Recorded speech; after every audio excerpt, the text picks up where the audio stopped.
మెరిసే తెల్లని చర్మం కోసం Japanese glutathione fruits flowers extract తో చేసిన ప్రిస్మాస్ గ్లూటా రోసా సోప్.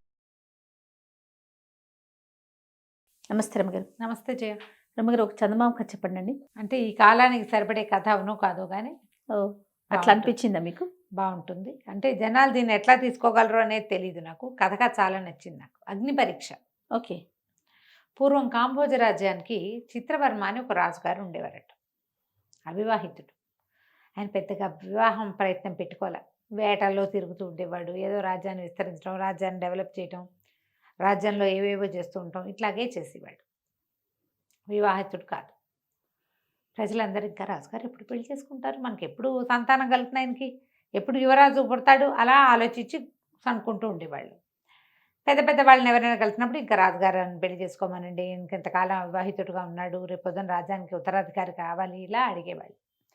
తర్వాత అప్పుడు మంత్రి సామంతులు అందరూ కలిసి ఒకనాడు రాజుని బాగా బలవంత పెట్టి మీరు వివాహం చేసుకోవాలి అని గట్టిగా చెప్పారు. అప్పుడు ఈయన ఏమన్నాడంటే, నాకు కులాలు వాటి పట్టింపు లేదు, ఎవరినైనా సరే ఎవరో ఒకళ్ళని పెళ్లి చేసుకోవడానికి మీరు ఒప్పుకునేటట్టయితే నేను ఎవరో ఒక అమ్మాయిని ర్యాండమ్గా చూసి పెళ్లి చేసుకుంటాను. ఓహో. గుణగణాలే కావాలి కానీ కులగోత్రాదులు నాకు అక్కర్లేదు, అసలు వివాహమే వద్దు, నేను ఆజన్మ బ్రహ్మచారిగా ఉండదలుచుకున్నాను, మీరు చేసుకోమన్నారు కాబట్టి నేను అట్లా చేసుకుంటా అన్నాడు.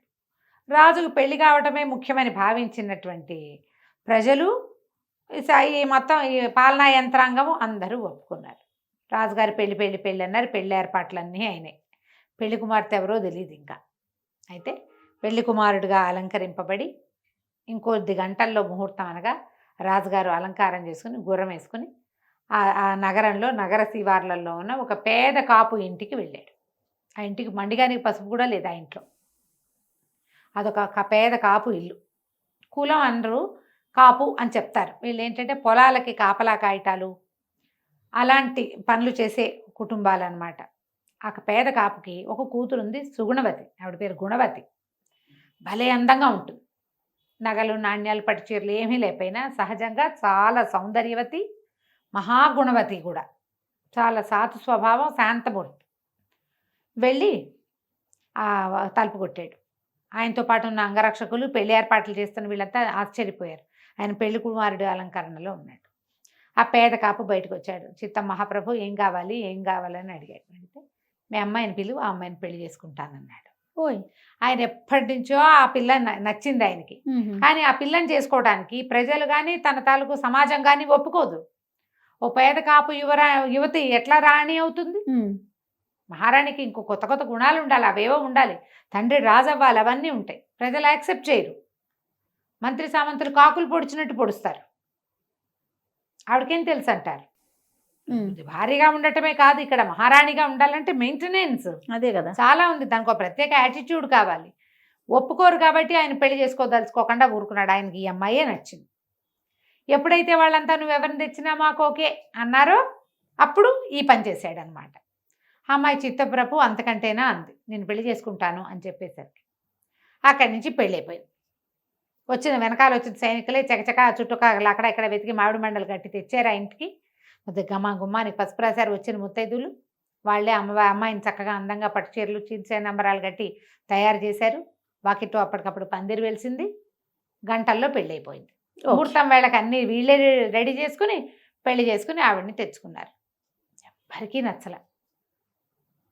ఏం చెయ్యాలి? ఆయనకి తెలుసు. పెద్దగా వీళ్ళు మొదట ఆహాహా పెళ్ళైపోయిందని అందరూ సంతోషించి స్వాగతం పలికారు. కానీ ఆవిడని లెక్క చేసేవాళ్ళు కాదు. రాజు మీద కూడా లెక్క తగ్గింది. క్రమంగా కాలక్రమాన ఆవిడ గర్భవతి అయింది. ఓకే. గర్భవతి అయితే ఓ 3 ఏళ్లకో ఏమో 4 ఏళ్లకి బహుశా ఓ పిల్ల పుట్టింది.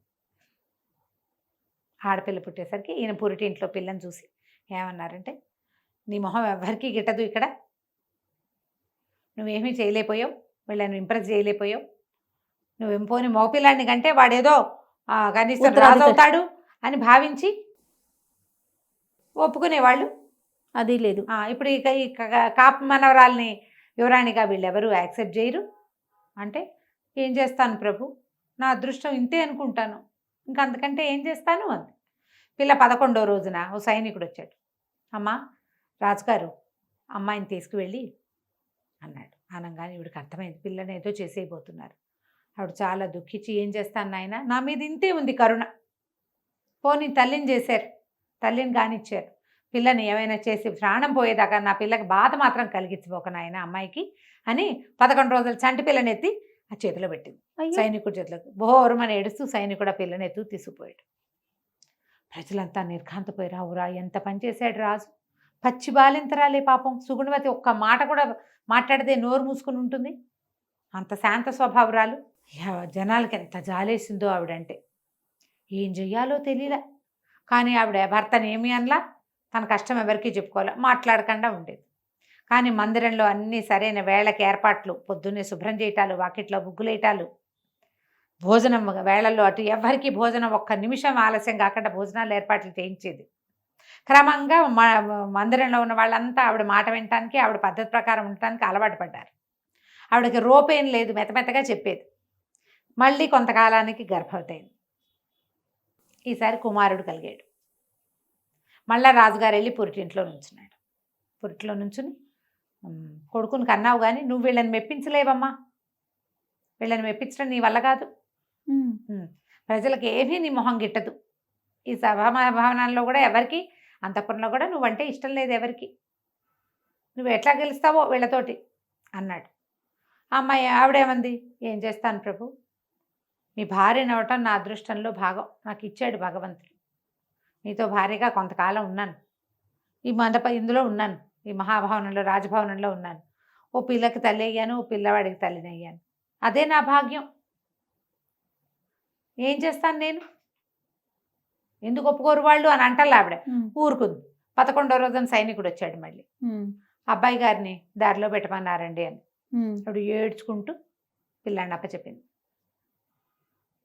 ఇక ప్రజలకి ఎంత పెచ్చొచ్చేసిందంటే, పని చేస్తాడా, మగపిల్లాన్ని ఇచ్చేస్తారా ఎవరైనా, తనకి ఇష్టానికి తనకు నచ్చిందని ఆవిడని పెళ్లి చేసుకుని ఆవిడని తెచ్చి మండపంలో పెట్టి మందిరంలో పెట్టి ముందు పిల్లని పంపేశాడు, ఇప్పుడు పిల్లాన్ని కూడా పంపించేశాడు. పోనీ సగం కాపు రక్తం ఉన్నా సగం క్షత్రియ రక్తం ఉంది కదా, రాజు కాలేకపోయాడా పిల్లవాడు, యువరాజు ఎందుకు కాడు. రాజు మీద వ్యతిరేకత, రాణి మీద అపరిమితమైన జాలి వచ్చేసినాయి ప్రజల్లో. 4 సంవత్సరాలు గడిచింది. రాజు ఏం చేశాడంటే, అక్కడికి బాగా దూరంగా భీమశీల నగరం అని ఒక నగరం, ఈయన మేనమామలు అక్కడ రాజులు, ఈ పిల్లలిద్దరూ అక్కడ పెరుగుతున్నారు. ఓహో. పిల్లని అక్కడ పంపించేశాడు. 4 ఏళ్లకి మళ్ళీ 3 ఏళ్లకి చిన్నపిల్లాడు కూడా అక్కడికే వెళ్ళిపోయాడు. అక్కడ ఆయన మేనమామలు ఉన్నారు, శుభ్రంగా పెంచుతారు, మేనమామల పెంపకాలు మంచివి కదా, అక్కడ పెరుగుతున్నారు. ఈవిడ ఇట్లా కామ్గా ఉండేది, ఒక్క మాట అనలా భర్తని, ఆయనతో సంసారంలోనే ఉండేది, రాజ్యభారం వహించేది, చుట్టుపక్కల ఉన్న దేవాలయాల్లో అర్చనలు అన్నీ జరిగేవి. 4 ఏళ్లకి ఆయన ఒకరోజు, అమ్మా నువ్వేం చేసినా వీళ్ళ మెప్పు పొందలేవు, అందుకని నిన్ను వెనక్కి పంపించేద్దాం అనుకుంటున్నానంటే, మహాప్రసాదం అలాగే వెళ్ళిపోతానంది ఆవిడ. ఎంత సాధ్వీరమ్మ గారు. దిగి వెళ్ళిపోయింది. ఆవిడ వెళ్ళిపోయి తండ్రి దగ్గరికి వెళ్ళిపోయింది, పేద కాపు ఇంటికి. వాళ్ళ ఇల్లేం మారలా, ఈవిడ రాణి అయింది కానీ వాళ్ళు మామూలుగానే ఉన్నారు. ఈవిడ రోజు అంతకుముందు 10 ఏళ్ల నాడు ఏం పని చేసేదో, 10 ఏళ్ళ మరి ఇంతకాలం అయింది కదా, 10 ఏళ్ల క్రితం ఏం పని చేసేదో, బావికి వెళ్ళి నీళ్లు తెచ్చుకోవటము, ఇంట్లో అన్నం వండుకోవటము, వాకిలు అలకటము, వాళ్ళ నాన్న ఒడ్లు తెస్తే అవి బాగు చేయటం, దంపటం, చాట్లో వేసి చెరగటం మామూలుగా చేసుకునేది. నేను రాజుగారి భార్యనని ఏ రకమైన యాటిట్యూడు ఆవిడ చూపించలే. ఇంకేమిటి, నా భోగం అయిపోయింది, పోలిన భోగం ఎన్నాళ్ళు అంటే మా అత్త సంతపాకి వెళ్ళొచ్చేదాకా అని. సాయంకాలం అయ్యేసరికి వైభోగం అయిపోయింది, సంతానం కూడా కలిగింది, జీవన సాఫల్యం లభించింది. ఆవిడ నిశ్శబ్దంగా ఉండిపోయింది. 2 ఏళ్ళు గడిచినాయి. అసలు రాజు అంటే ఎవర్షన్ వచ్చింది ప్రజలకి, చిచ్చి అనుకున్నారు. అసలు మంత్రులు సామంతులకైతే మరీను మహాసాధ్వి. ఆవిడ వెళ్ళిపోయాక అల్లకల్లోలం అయిపోయింది ఈ అంతఃపురం అంతా. ఆవిడ ఎన్ని రకాల మేనేజ్మెంట్లు చేసేదో నిశ్శబ్దంగా, మొత్తం మేనేజ్మెంట్ అంతా తలకిందులు అయిపోయింది. కొంతమంది దాసాసిగా సాయంత్రం అయ్యేసరికల్లా ఏడ్చు కూర్చునేవాళ్ళు ఆవిడ లేదని. దేవాలయాల్లో అర్చకులు కూడా దీనంగా ఉండేవాళ్ళు. ఆవిడ ఎంత ఆదరంగా పలకరించేదో, ఎంత బాగా చూసిందో, ఎంత మంచిదో, ఎంత నిశ్శబ్ద ప్రాణో. ఆఖరికి పురుడు పోసిన దాదులు వాళ్ళు గట్టిగా నొప్పొచ్చినా ఏడ్చిన రకం కాదమ్మా, ఆ తల్లిని ఇట్లా క్షోభ పెట్టాడు రాజు అని రాజునే తిట్టేవాళ్ళు, తిట్టుకునేవాళ్ళు, ఏం చేయాలో తెలియక. సరే రాజుగారు ఒకనాడు నేను మళ్ళీ వివాహం చేసుకోదలుచుకున్నానని అనౌన్స్ చేశాడు. అనౌన్స్మెంట్ అయ్యేసరికల్లా చుట్టాలు పగ ఏముంది, పెళ్లి ఏర్పాట్లు అవుతున్నాయి. ఈసారి పెళ్లి కూతురు ఎవరో ఎవరికీ తెలియదు. కిందటిసారి అటకే చేశాడు కదా ఆయన. పెళ్లి ఏర్పాట్లైనా నగరం అంతా అలంకరించారు. భీమశీల నగరం నుంచి కూతురు కొడుకు ఇద్దరు వచ్చారు. పిల్లకి 12 ఏళ్ళు, 12 ఏళ్ల పిల్ల పై ఊరు నుంచి ఎక్కడి నుంచో వస్తే వీళ్ళు ఏమనుకున్నారు, ఈ పిల్ల పెళ్లి కూతురు అనుకున్నారు జనం అంతా. మరి అప్పట్లో ఏముంది, 20 ఏళ్ల వార కూడా చేసేవాళ్ళుగా పెళ్లి. ఇప్పుడు పెళ్లి ఏర్పాట్లు అవ్వాలి. పెళ్లి ఏర్పాట్లకి ఏమి సరిగ్గా అవటాలు అంతఃపురంలో. ఈయన పోయి భార్య దగ్గరికి వెళ్ళాడు. నేను మళ్ళీ వివాహం చేసుకోదలుచుకున్నానని చెప్పాడు. అప్పటికి మంచిది, మీకు తోడుపాడు కావాలి, అంతఃపురం మేనేజ్మెంట్కి మనిషి ఉండాలి అంది. కానీ ఈ పెళ్లి ఏర్పాట్లు ఏమీ సరిగ్గా అవ్వట్లేదు, నువ్వు నాతో వచ్చి పెళ్లి ఏర్పాట్లు చేయమ్మా అన్నాడు. అట్లాగే మహాప్రసాదం వస్తానంది. ఆవిడ ఈయన వెంబడబడి అంతఃపురానికి వచ్చింది. అక్కడి నుంచి ఈ అమ్మాయి 12 ఏళ్ల బాలాకుమారిగా ఉన్న యువరాణి, ఓ 8 ఏళ్ల మగపిల్లవాడు అమ్మాయి తమ్ముడు ఇద్దరు పల్లకిల్లోంచి దిగితే ఆ పిల్ల పెళ్లి కూతురు అనుకుని జనమంతా గగ్గోలెత్తిపోయారు. మంత్రిను సైన్యాధిపతి వచ్చారు. ప్రభు, మీరు ఇదివరకు ఒక వివాహం చేసుకున్నారు, ఆమెను మేమెవ్వరం ఒప్పుకోలేం, కానీ ఆవిడ మహాసాధ్వి, మొత్తం అంతఃపురాన్ని ఒక దారిలోకి తీసుకొచ్చింది, దేవాలయాలు అర్చనలు అన్నీ చక్కగా చేయించింది, మీతో చక్కగా సంసారం నేర్పింది, కుమార్తెకి తల్లైంది, ఆ కుమార్తెని మీరు దక్కనివ్వల. కుమారుడు పిల్లవాడు పుట్టిన ఆ పిల్లవాడినైనా మీరు మాకు యువరాజుగా ఇస్తారేమో అనుకుంటే మీరు ఆ పని చేయలే. పిల్లల్ని ఎక్కడికో పంపించేశారు, ఏదో చేశారు, పంపించేశారు, అట్లా పిల్లల్ని ఆమెకు కాకుండా చేశారు. ఇప్పుడు మీరు ఇంత చిన్న ముక్కుపచ్చలారని పిల్లని పెళ్లి చేసుకోవటం ఏమిటి? అప్పుడు మీకు తగిన వివాహం మీరు చేసుకోవాలి, ఇప్పుడు కూడా మీరు తగిన వివాహం చేసుకోవట్లేదండి. ఈ పిల్లని మరి ఇంత చిన్న పిల్లకి చిలిపితనమే పోలేదు, చిన్నతనం పోని చిన్నపిల్లని పెళ్లి చేసుకోవటం ఏమిటండి అంటే రాజు నవ్వాడు. నీ పెళ్లి చేసుకోవటం ఏమిటి, ఆమె నా కూతురు, ఈ రాజ్యానికి యువరాణి అనేసరికి తెల్లబోయారు. యువరాణి యువరాణి అని అందరూ ఆశ్చర్యపోయారు. సరిగ్గా చూడండి, నా పోలికలోనే ఉంది అమ్మాయి, ఆ పక్కన ఉన్నవాడు ఆమె తమ్ముడు మీ యువరాజు, మరి పెళ్లి కూతురు ఏది అన్నారు. ఇదిగో అని పాత చీర కట్టుకుని ఏదో దులుపుడు వ్యవహారం చేస్తున్న గుణవతిని చూపించాడు. ఈవిడ్ని మళ్ళీ పెళ్లి చేసుకుందాం అనుకుంటున్నా, మరి అంతఃపురం మేనేజ్మెంట్లు ఇవన్నీ చేయాలి కదా, ఈ పిల్లలిద్దరిని పెంచాలంటే నేను ఎక్కడ పెంచుతాను అనగానే గోలెత్తిపోయారు జనం అంతా. ఆవిడకి చక్కగా అలంకారం చేసి మహారాణితోటి మళ్ళీ పెళ్లి చేసుకున్నాడు రాజు. ఇక ఆ తర్వాత ఎప్పుడూ ఆమె పట్ల వ్యతిరేకత రాల రాజ్యంలో.